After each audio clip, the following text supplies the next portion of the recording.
마른 땅에서 샘의 근원이 되는 신앙이 되자. 정부의 방역 대책에 따라서 오프라인으로 모이지 못한 지 꽤 오래되어 가고 있습니다. 그 한 달이 되어 갑니다. 처음에는 2주였다가 한 달이 넘어가고 있으면 보입니다. 오늘 교회는 시련을 겪고 신앙도 시련을 겪고 있습니다. 공동체로 모여 예배한 지 꽤 오랜 시간이 되었기 때문에 많은 이들이 얼굴을 까먹겠다라는 이야기를 하지요. 이 교회 어디 교회뿐이겠습니까? 오늘 세상은 이 시련을 경험하고 있는 것을 보게 됩니다. 경제, 정치, 여러 부분에서 이 일들이 일어나고 있습니다.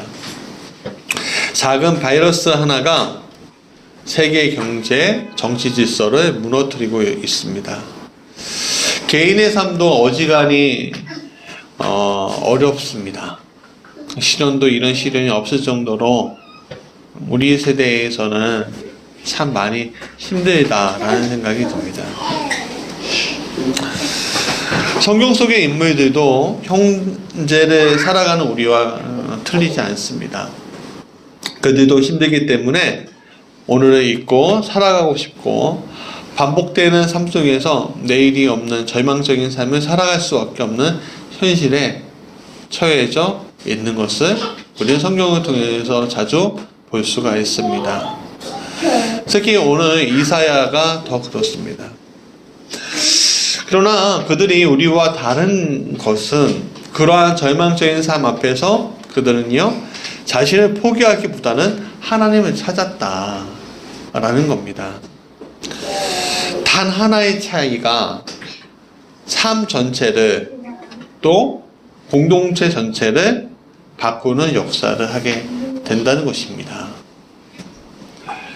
자신의 삶을 포기하는 이들과 다른 하나님을 찾는 이들의 고백은 이러한 어려움을 보면서 자신들이 오늘 겪는 것은 하나님이 주신 시련이고 시험이라고 고백하기 때문에 그렇습니다. 그리고 이것을 이기 힘은 오직 하나님께로부터 온다라고 우리는 고백하지요. 그리고 결국에는 이것을 우리는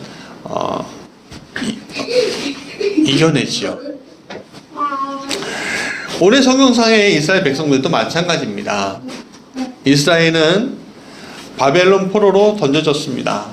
포로가 되었다는 것은 고통과 고난이 시작되었다는 것입니다. 그들에겐 더 이상 자유가 없게 되었습니다. 가정이 파괴되고요. 성전이 무너졌습니다. 죽을 때까지 감당할 수 없는 시간이 될 때까지 고달픈 시련이 그들에게 놓여져 있는 것입니다. 희망이 없는 시간, 고통만이 있는 시간, 공동체는 무너지고 개인의 삶도 완전히 무너진 시간. 프랭크 루박의 그의 기도일기에서 그는 이렇게 얘기합니다. 나는 거의 죽은 상태에 가까운 썩어가는 나무였습니다. 아주 기가 막힌 시련과 시험 속에서 절망하고 좌절하고 믿음마저 다 잃어버렸을 때만이 이 이야기를 할 수 있겠죠. 그때 이사야는 하나님께서 주신 비전을 보았습니다. 그리고 하나님의 구원을 오히려 선포하고 있습니다. 사랑하는 성도 여러분, 오늘 이사야를 통해 절망 가운데서 역사하시는 하나님의 놀라운 사랑을, 성령님의 음성을 우리가 같이 들어봐야 하겠습니다. 오늘 이 코로나19로 인해서 우리에게 닥쳐온 이 시련들을 어떻게 하면 내가 이길 것인가? 하나님의 그 인도하심을 어떻게 받을 것인가? 하나님의 음성을 어떻게 들을 것인가? 그 오늘 말씀을 통해서 여러분들 이겨내 나가시는 놀라운 복이 있길 간절히 축원합니다. 자, 첫 번째 같이 읽어볼까요? 시작. 절망 앞에서 하나님은 응답하십니다. 본문 17절 보십시오. 뭐라고 해야 되겠습니까? 가련하고 가난한 자가 물을 구하되 물이 없어서 갈증으로 그들의 혀가 마를 때에 나 여호와가 그들에게 응답하신다고 하였습니다. 이건 최후의 순간에 아무것도 너를 도와줄 수 없을 때 너를 구원하겠다라는 말씀입니다. 그런데 궁금한 것이 있습니다. 주님 도와주실 거면 그냥 애초에 도와주시면 안 돼요? 왜 꼭 최후의 순간에 오셔갖고 나를 도와주십니까? 이렇게 우리가 질문할 수 있지 않습니까? 오늘 우리는 그런 질문이 어쩌면 필요할 수도 있어요, 사실은.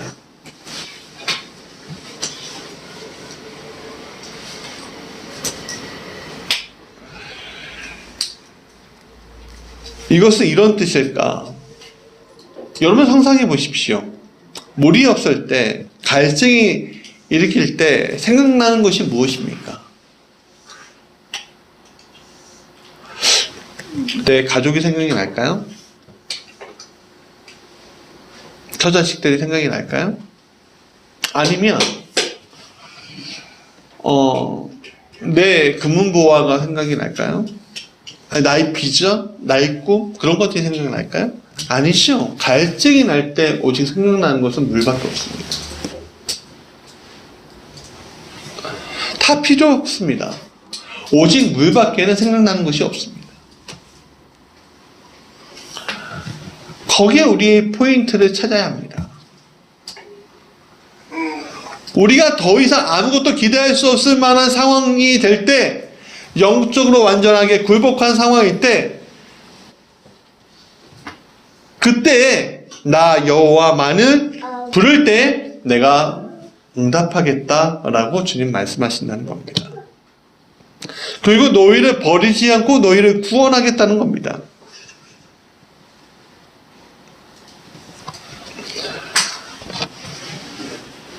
나를 사랑하신다면 궁지에 빠지기 전에 나를 구원하시지 왜 그렇게 하실까요?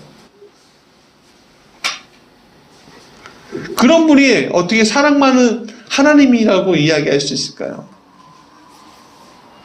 그것은 하나님 쪽에서 이유가 있는 것이 아니라 내 쪽에서 이유가 있기 때문에 그렇습니다.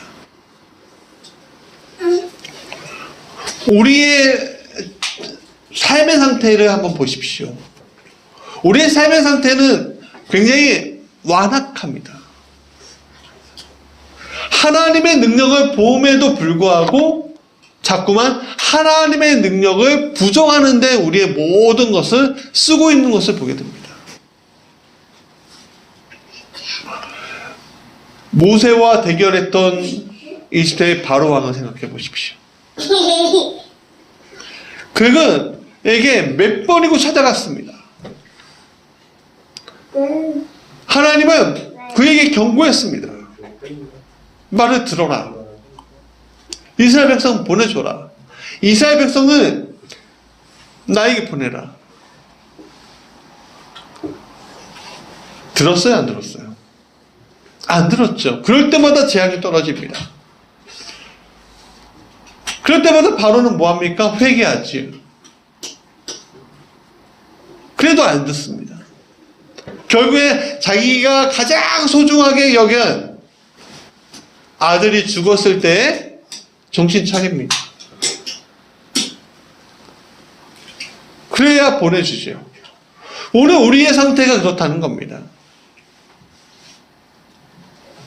오늘 우리가 뭔가 내가 취할 것이 있을 때, 뭔가 간직할 것이 있을 때, 오늘 우리는 하나님을 찾지 않습니다. 오늘 우리에게 수많은 선택들이 존재하죠. 포스트 모던의 사회에서 우리는 수많은 상황에 응답해야 합니다. 포스트 모던의 사회에서 모던의 그 대답은요, 더 이상 사람들의 만족을 주지 못합니다.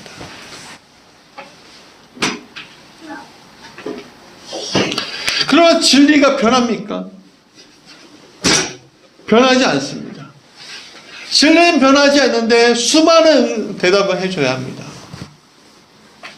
왜 그럴까요? 사람이 완악해서 그렇습니다. 근데 결론적으로는 크게 보면 두 가지입니다. 첫 번째는 하나님이냐 나냐 이거지.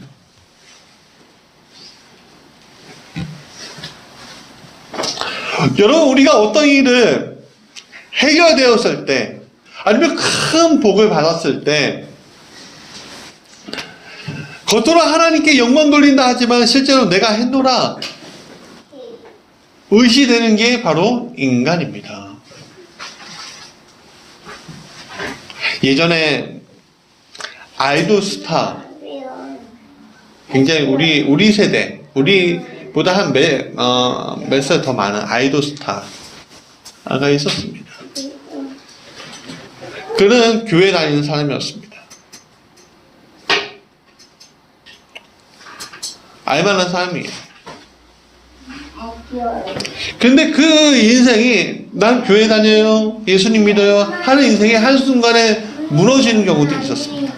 물론 그의 커리어는 변함이 없었어요. 근데 무너져요. 어떨 때 무너졌냐면요, 그 사람이 무녀 역할을 했을 때 무너졌습니다. 그러니까 그리스도인이 연기 욕심에 무녀의 역할을 하는 거예요. 처음엔 잘 나가는 것 같았습니다.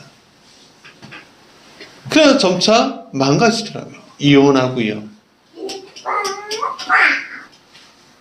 스크린에서 사라지는 거예요. 요 근래 나와서 한 이야기 들어보니까 점쟁이, 무당 그런 얘기를 많이 하더라고요. 참 안타깝죠. 책받침 스타였는데 누구라고 얘기는 못하겠지만 참 안타깝습니다. 그가 그렇게 된 것은 그 자신의 노력이 아닌가. 하나님이 복 주신 건데 잘못된 선택을 한 겁니다. 왜? 결국 내가 나인 것을 드러낸 것이죠. 그래서 인간의 모든 노력과 수고가 끝이 나고 하나님밖에 기대할 수 없을 때 하나님은 우리 앞에 나타나신다는 거예요. 그리고 우리 기도에 응답하신다는 겁니다.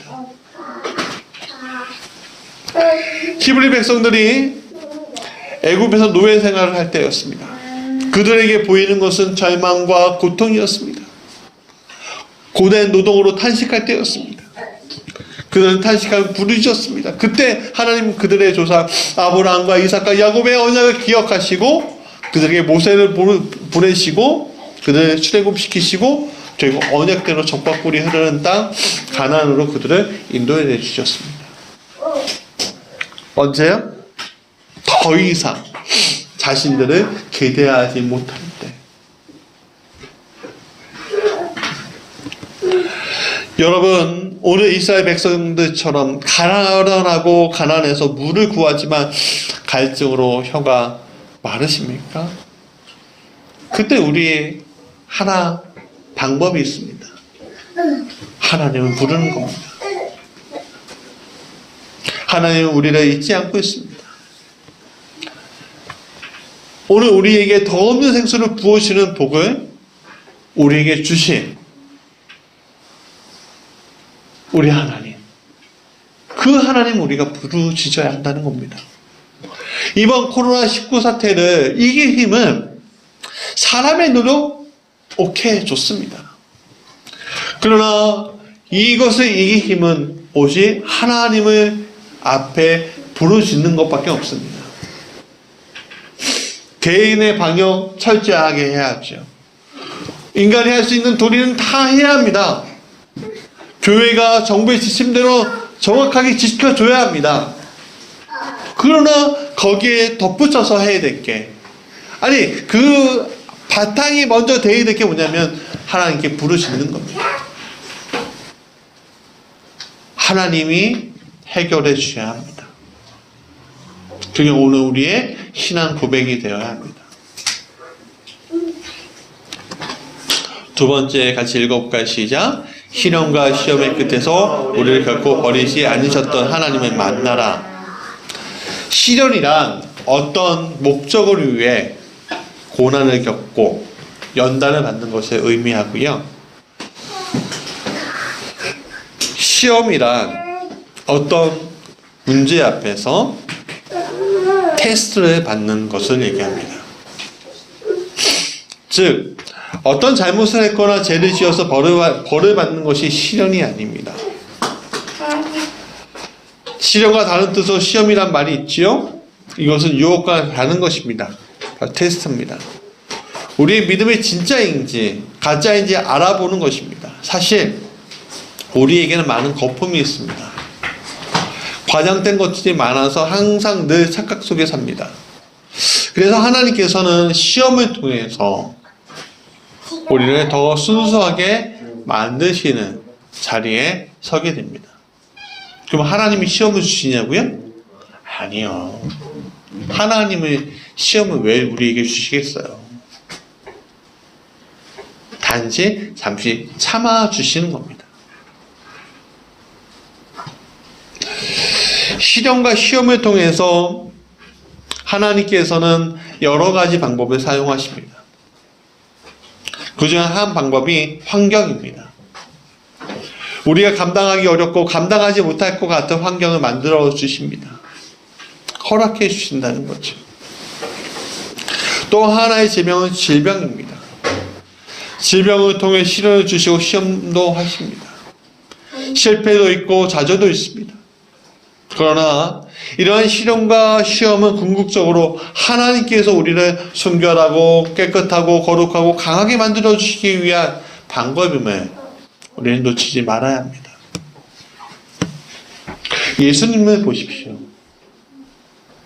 예수님은 스스로 시험을 당하셨습니다. 마귀에게 이끌려 광야로 가신 것이 아닙니다. 누구에 이끌려 광야에 가신 거죠? 그렇죠. 맞아요. 성령에 이끌려 광야에 가신 겁니다. 거기에서 누가 시험해요? 마귀가 시험하는 것뿐입니다. 그러니까 그 시험 자체를 예수님이 일부러 받아주신 거예요. 하나님이 일부러 허락해 주신 거예요. 왜입니까? 여러분, 마태복음 잘 보시면 마귀가 항상 얘기하는 게 있습니다. 만일 뭐뭐 하거든, 만일 뭐뭐 하거든, 만일 뭐뭐 하거든이에요. 만일이라는 뜻이 뭐예요? 믿음과 불신앙과의 그 중간에 있는 단어잖아요. 그렇죠? 믿음과 불신의 그 중간에 단어, 만일 뭐뭐 하거든. 그러니까 너가 진짜 믿느냐? 정말 믿어? 그럼 믿으면 이거 해봐 예요. 그럴 때 우리는 항상 시험에 빠지게 되잖아요. 그렇죠? 나 진짜 믿음이 있는 거 맞아? 나 신앙이 있는 거 맞아? 내가 정말 이겨낼 수 있는 거 맞아? 거기서부터 문제가 되는 거예요. 왜냐하면 예수님이 시련과 시험을 이긴 방법이 예수님이 취한 도구로 생각해 보십시오. 예수님이 마귀를 이길 때 자신의 말로 했습니까? 아니면 하나님의 말씀으로 물리치셨습니까? 거기에요. 그 지점이에요. 하나님의 말씀으로 물리쳤다는 거예요. 여러분, 오늘 우리의 시련과 시험을 우리가 이길 수 있는 것은 내 능력이에요? 내 각오예요? 아니에요. 오직 하나님의 말씀인 거예요. 하나님의 말씀이 누구에게 작용이 되게 돼요? 바로 나에게, 공동체에게 작용할 수 있도록 우리가 이끌림 당해야 한다는 거죠.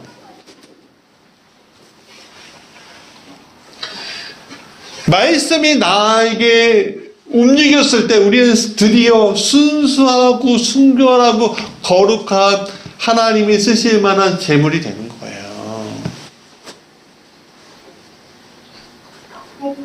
오늘 우리의 의지로 우리가 순수한 제물이 되는 것이 아니라 말씀이 내 안에서 들어올 때, 말씀이 내 영혼과 합일이 될 때, 하나님이 내 안에서 성령의 충만함이 생겨질 때 우리는 거룩한 존재가 되는 거예요. 세상과 나는 간 곳이 없고 오직 뭐만 보여요? 오직 뭐만 보입니까? 성령 충만하면 주님만 보이는 거예요. 주님만. 그게 순수한 상태인 거예요.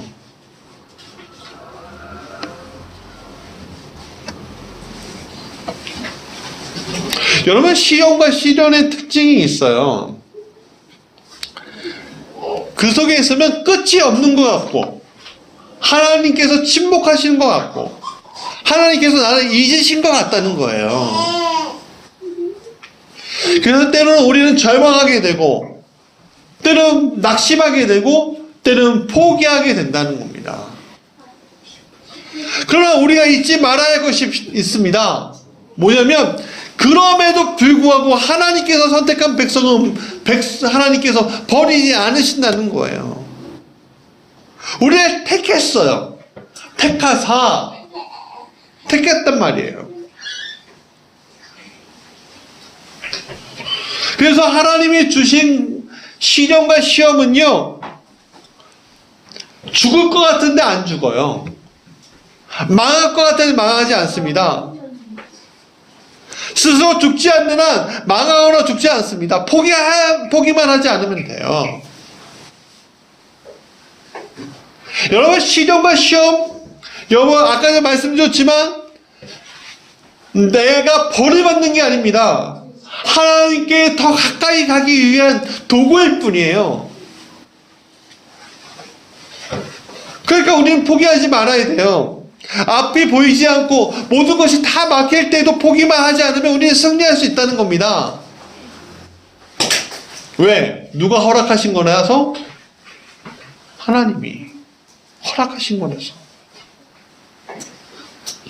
그래서 우리가 좌우로 우겨싸움을 당하여도, 온 사방이 나를 우겨쌀지라도 우리는 포기하지 말아야 될 것이, 주님이 나를 도우시고 인도해 주신다는 거예요. 내 인생이 고린도후서 4장에 보면 질그릇이라는 단어가 있습니다. 네, 맞아요. 질그릇 같은 인생이에요, 우리는. 질그릇이 뭡니까? 여러분, 그릇 중에 금그릇도 있고 은그릇도 있고요. 보통 우리는 금그릇, 은그릇 안 쓰죠. 뭐 사기 그릇, 뭐 여러 가지 그릇이 있지 않습니까? 근데 질그릇은 뭐예요? 흙으로 만든 그릇이에요. 근데 요즘에 다 도자기 흙으로 만든 거지만 그 당시 질그릇은요, 그냥 질그릇인 거예요.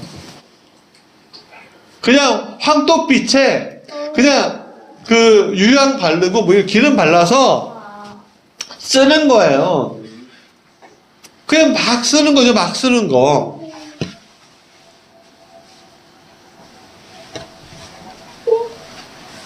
어느 날 여기다 쓰다가 어느 날 여기다 쓰다가 그러는 거죠. 여러분, 우리나라 얼마 전까지만 해도 가위 쓰는 거 많이 있잖아요. 가위 있잖아요. 가위를 우리 참 재밌게 쓰잖아요. 어느 날은 음식 자르는 데 쓰다가, 어느 날은 종이 자르는 데 쓰다가, 어느 날은 뭐 이렇게 절단하는 데 쓰다가, 그러다가 또 잘 닦아고 또 음식 자르는 데 쓰다가, 가위가 그랬잖아요. 질그릇이 그거예요. 그런데 너무 놀라운 것은 이 질그릇인데 그 안에 뭐가 담겨져 있다고요? 보배가 담겨져 있대요. 근데 그 보배가 뭐냐면, 우리가 착각하지 말아야 될 게 그 보배는 내가 스스로 보배가 아니에요. 주님의 마음, 주님 자신이 담겨져 있다는 거예요. 그래서 나는 죽었지만, 나는 죽은 자 가운데 있지만 내 영은 살아있는 자 가운데, 생명 가운데 있도다 라고 고린도 후서 4장은 말해요. 그러니까 내 안에 포기하지 않고 정말 끝까지 주님만 붙잡고 있으면, 내 안에 있는 보배로우신 그 주님만 붙잡고 있으면 우리는 이 모든 어려움에서 이겨낼 수 있는 겁니다. 짐승이 부르짖는 광야에서 이스라엘 백성이 방황하고 힘들어하고 시련 속에 있을 때 하나님은 그들을 만나주셨어요. 그 시련 속에서 제일 좋은 것은 하나님 만나는 거예요. 가장 큰 시련은 시련 중에 하나님 만나는 경험이 없는 것이 오히려 시련인 거예요.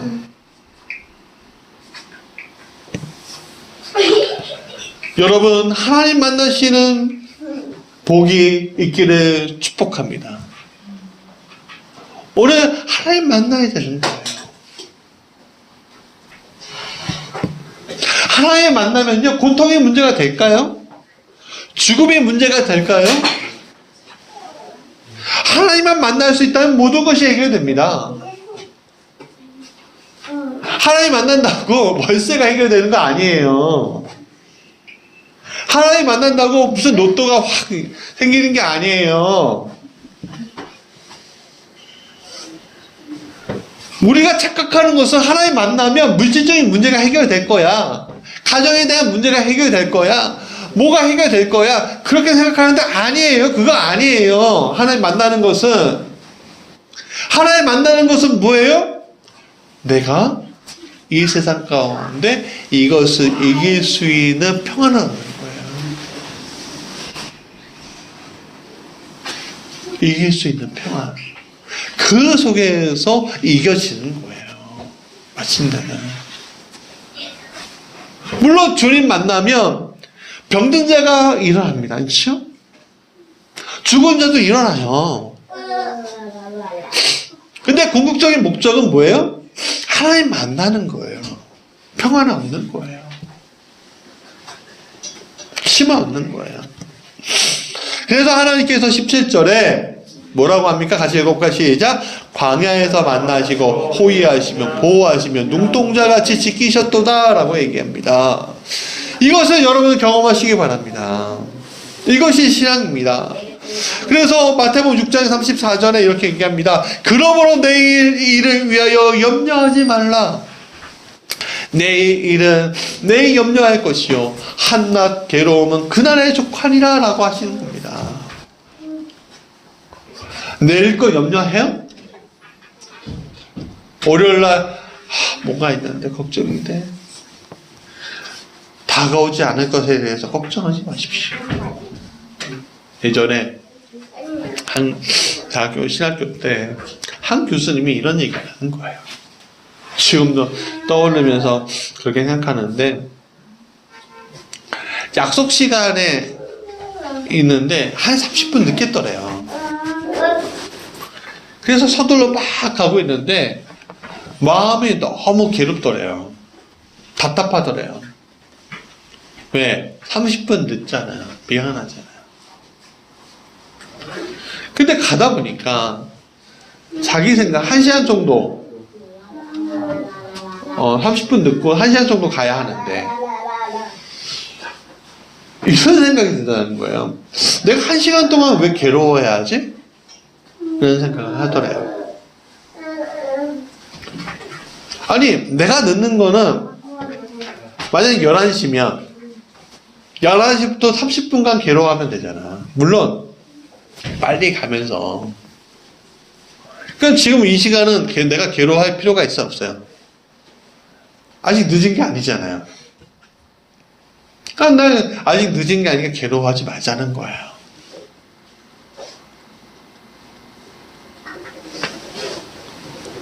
다르고 어다른 얘기하지만 의미가 있는 얘기죠, 사실은. 왜? 아직 닥쳐지지 않은 거에 대해서, 닥쳐질 거지만, 닥쳐지지 않은 거에 대해서 우리 미리 고통받을 필요가 없다는 얘기예요, 사실은.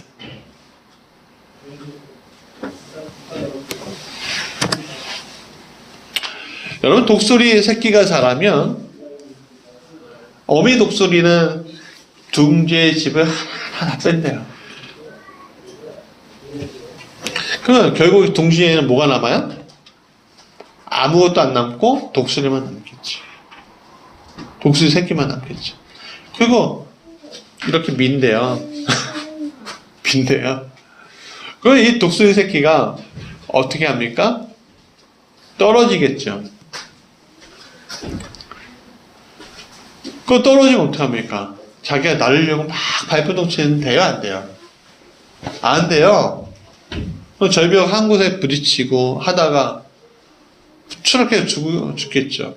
그래서 어미가 그걸 봅니까? 아니죠. 가고 또 이렇게 부축해줘요. 등을 기대주던,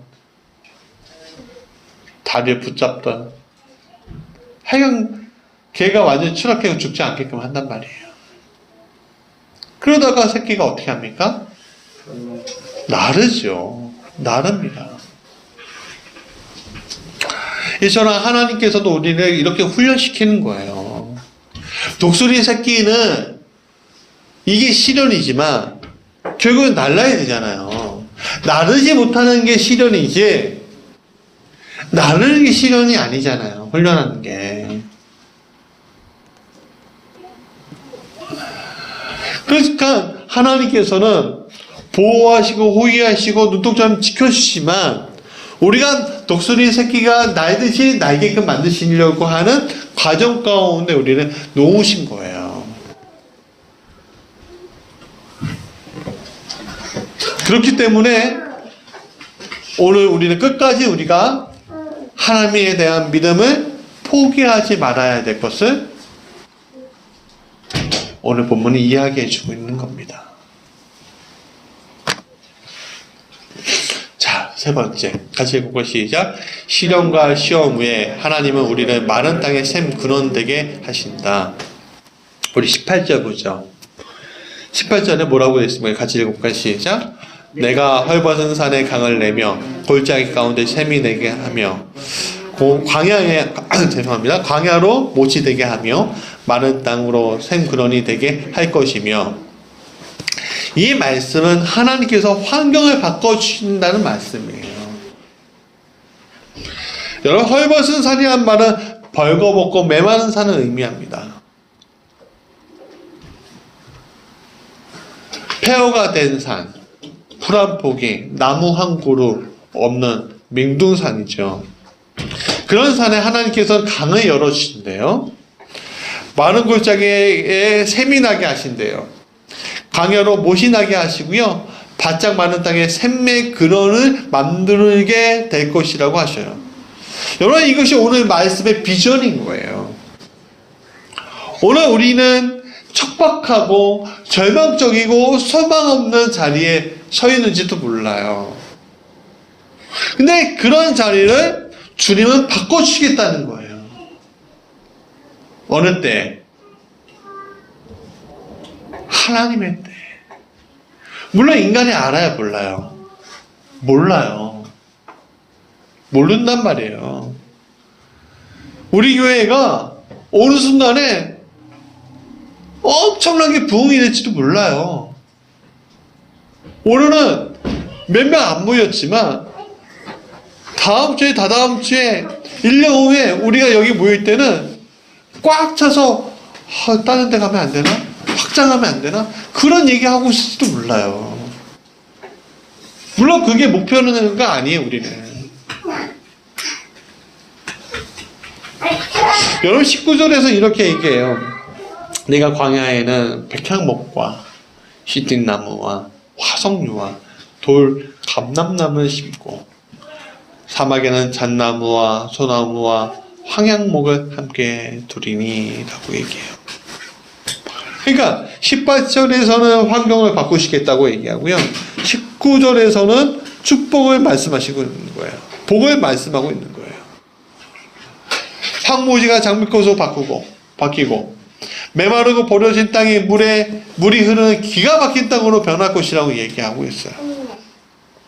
19절에선 그 변한 땅에는 온갖 싱싱하고 울창한 나무와 숲이로 가득 차게 될 것이라고 얘기하고 있어요. 자, 18절 다시 보죠. 물에 관한 다양한 표현이 있잖아요. 강을 열며 샘이 나게 되며 하며 샘물의 근원이 되며. 여러분, 황무지에서 사막에서 이런 일이 일어난다는 거예요. 19절은 복의 내용인데 나무의 종류가 몇 가지예요? 백향목, 시띠나무, 화석류, 감람나무, 잠나무, 소나무, 황행목 7가지. 나무가 자랄 수 없는 환경에서 이렇게 다양한 나무들이 자랄 것이다. 여러분, 우리의 영이 어떤 사람들의 영들을 보면요, 폐허가 되어 있는 영들이 있어요. 이번에 뉴스 속에서 요즘 사회에서 떠들썩하게 하는 이야기가 있잖아요. 엠범박 박사. 여러분, 거기에 관련된 남자들이요, 지금 뭐 투신자살하고요,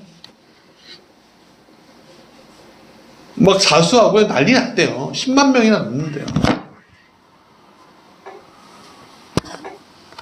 여러분, 왜 그들이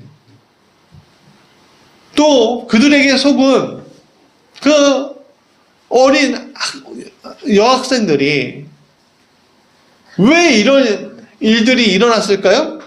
그들의 영의 상태가 폐허이기 때문에 그런 거예요. 망가져 있기 때문에 이런 일이 일어나는 겁니다. 그게 오늘 우리가 아니라고 얘기할 수 없어요.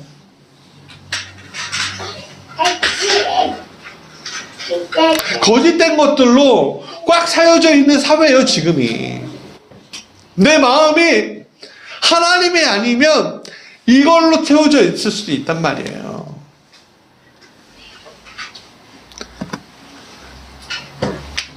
오늘 이사야도 이 말씀을 전하면서 굉장히 답답했을 거예요. 왜냐하면 이스라엘 백성들이, 히브리 백성들이 들어도 알아듣지 못하는 상황이잖아요, 지금. 완전히 폐허가 돼서 끌려가고 포로가 된 상황이에요. 여러분, 오늘 세상은요, 하나님의 백성이 아니라 마귀의 백성들이 굉장히 많습니다. 마귀에게 끌려다니는 인생이 너무나 많다는 거예요. 하나님 믿는다고 얘기하면서 마귀에 끌려다니는 인생이 얼마나 많습니까? 나는 아니야? 내가 아닐까요, 정말? 내가 예배의 자리를 제대로 지키지 못하는 내가 하나님의 성령에 끌려다니는 인생 맞아요?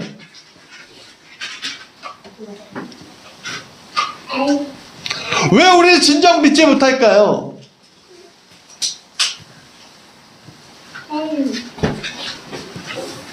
오늘 이 말씀이 우리에게 아멘이 왜 될 수 없을까요?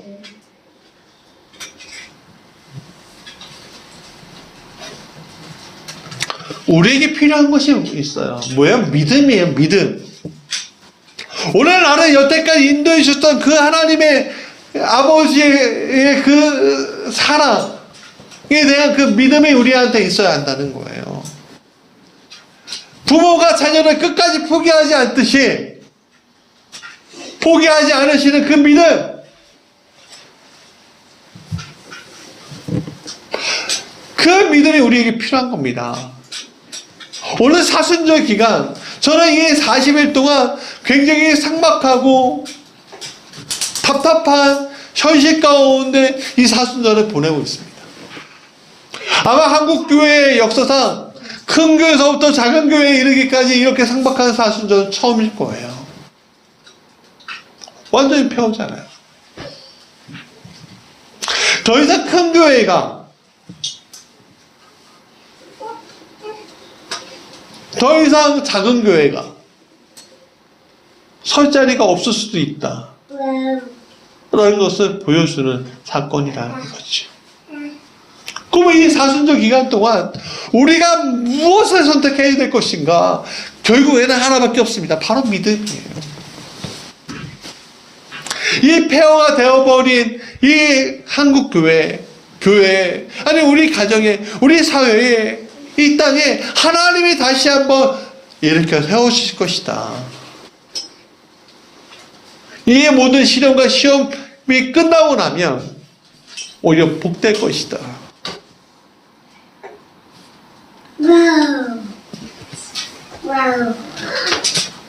하나님 말로만 하시는 분일까요? 저는 그렇지 않다고 생각합니다.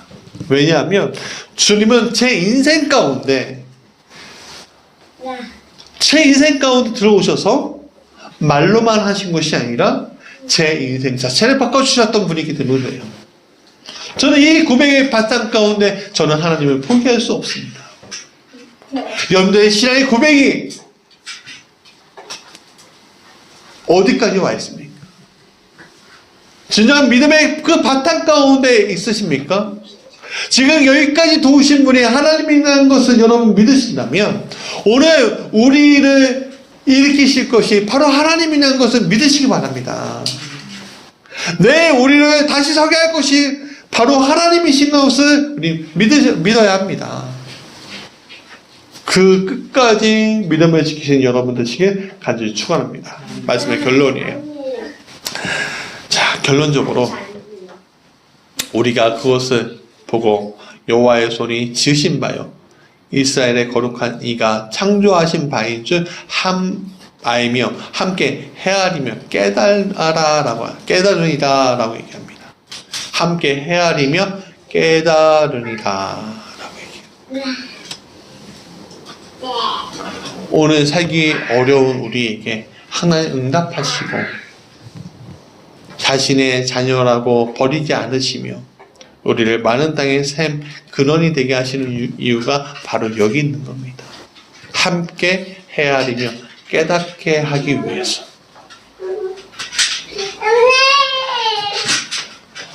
여러분, 함께 헤아리며 깨닫게 되는 순간이 어떨까요? 어느 때죠?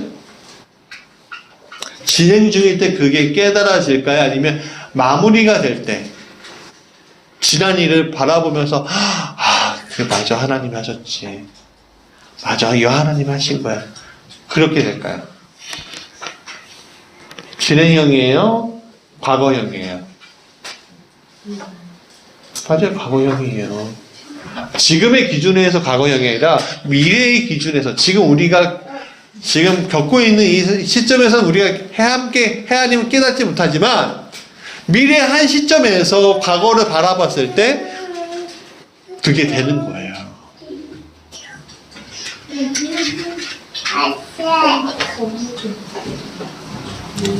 우리가 하나님이 살아계시다는 것을 확증하고 확증을 통해 이 땅 가운데 하나님의 사람으로 만민에게 이런 복된 것을 전하는 복의 존재가 되도록 하시려는 하나님의 사랑의 결과로서 오늘 이 땅에 이런 어려움이 있는 겁니다.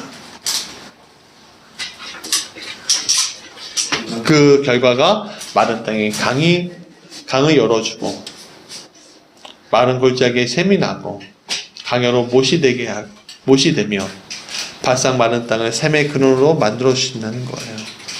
여러분, 여러분의 삶 가운데 속박한 게 있습니까? 폐허가 된 게 있습니까? 근데 여러분의 영이 그렇습니까? 여러분의 혼이 그렇습니까? 아니 여러분의 환경이 그런 일이 일어났습니까? 절망적인 이런 상황들, 소망 없는 환경 가운데 있습니까? 그것을 주님이 바꿔주신다는 거예요. 그리고 여러분들에게 샘 근원이 되게 해주신다는 거예요. 여러분, 그런 믿음을 우리가 가져야 합니다. 언젠가 내가 샘물이 솟아나는 사람이 될 거야.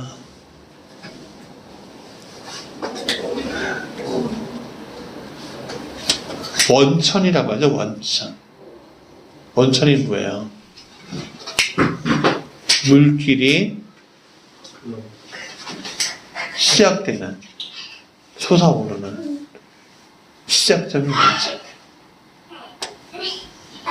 우리 가정의 믿음의 원천이 누가 되어야 돼요? 내가 돼야 합니다. 내 배우자가 내 자녀가 아니라. 각자의 원천을 가지고 있어야 돼. 근데 그 원천의 근원이 되신 게 누구예요? 결국 하나님이시고. 그 하나님은 우리가 이 질그릇 같지만 보배로 모실 때 하나님의 손이 함께 하시는 것을 우리가 경험할 수 있습니다. 그래서 하나님을 더욱 신뢰하십시오. 하나님의 비전을 신뢰하시고 하나님의 환상을 신뢰하십시오. 조건을 따지지 마세요.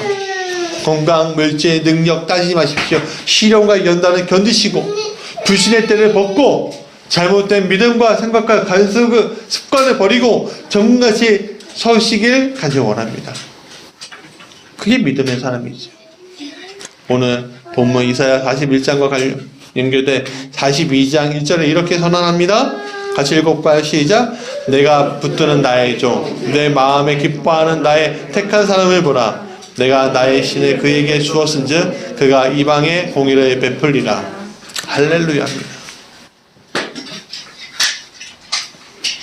환경을 바꾸시고 복의 나무를 심는 신은 하나님을 찬양하시기 원합니다. 오늘 심고 있는 중입니다. 나무가 광야에서 자랄 때 아무것도 없는 그 상황에서 그 시련을 겪고 나면 큰 나무가 되듯 오늘 우리가 그런 큰 나무가 될 것입니다. 오늘 우리에게 보여주시는 이 놀라운 환상을 보십시오. 그래서 오늘 우리는 우리의 그 폐허된 내 영광 오늘 내 환경에서 일어나 박차고 뛰어나갈 줄 알아야 합니다. 소리를 질러오고 선포해야 할 줄 알아야 합니다. 오늘 우리의 상황은 완전히 바뀔 것입니다. 오늘 우리를 복의 도구로 구별하시고 주님은 선언하십니다. 자, 여러분, 그것이 바로 질그릇에 담긴 우리, 샘의 근원이 돼 우리, 마른 땅의 샘의 근원이 돼 우리가 받을 복이고 가지고 있는 복인 것을 여러분 믿으시길 간절히 축원합니다. 우리 같이 찬양하죠.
말씀이 내 것이 되기 위해서 우리 같이 결단하며 같이 기도합시다. 사랑하는 내가 충만하신 우리 주 하나님, 오늘 우리가 어쩌면 이 사순절 기간 너무 어렵고 힘든 기간을 교회적으로 경험하고 있고 또 사회적으로 경험하고 있습니다. 비로소 오늘 우리가 시험이 이것이구나, 시험이 이것이구나, 정말 이 어려운 이 순간들을 주님이 견디고 계셨구나라는 것을, 진정한 사순절을 오늘 우리가 경험하고 있는 것을 우리가 보게 됩니다.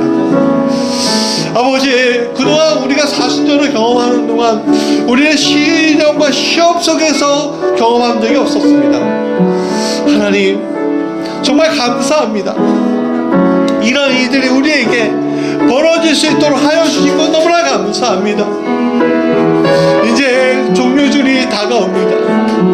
아버지, 이 기간 동안 하나님 놀라운 역사가 일어나게 하여 주셔서 이 땅 가운데 이 시험과 어둠의 역사가 이제 물러나게 하여 주시고, 교회가 교회답게 되게 하시고, 성도가 성도답게 되게 하시고, 방패하여진 영과 혼이 또 상황과 그 환경이 바뀌게 하여 주시옵소서.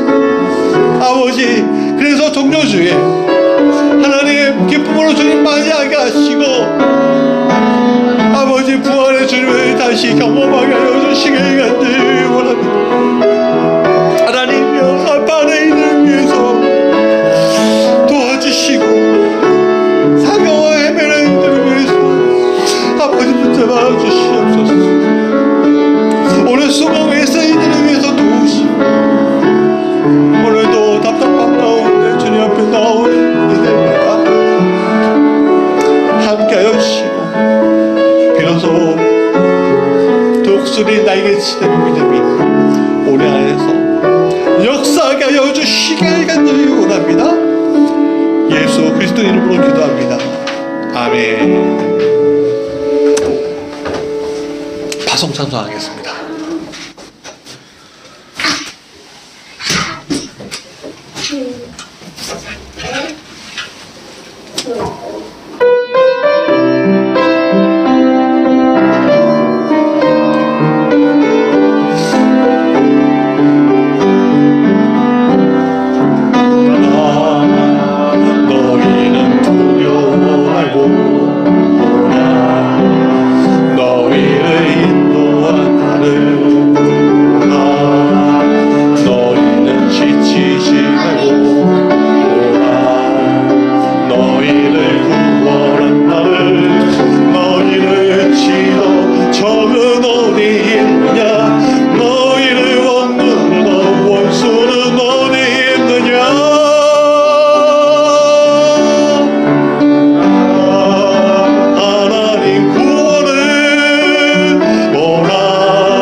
우리 주 예수 그리스도 놀라우신 은혜와 아버지 하나님의 자비로 공유하신 그 사랑하심과 보혜사 성령님의 감화 감동 역사 교통하심이 시련 속에서, 때로는 시험 속에서 하나님을 끝까지 믿고 하나님 앞에 끝까지 바로 서려고 노력하는, 그래서 마른 땅에 샘의 근원이 되어서 수일이 지나고 수월이 지나고 수년이 지나서 그때를 바라볼 때 함께 헤아리며 깨닫게 되는 일들이 우리 안에 있길 간절히 축원하옵나이다. 아멘.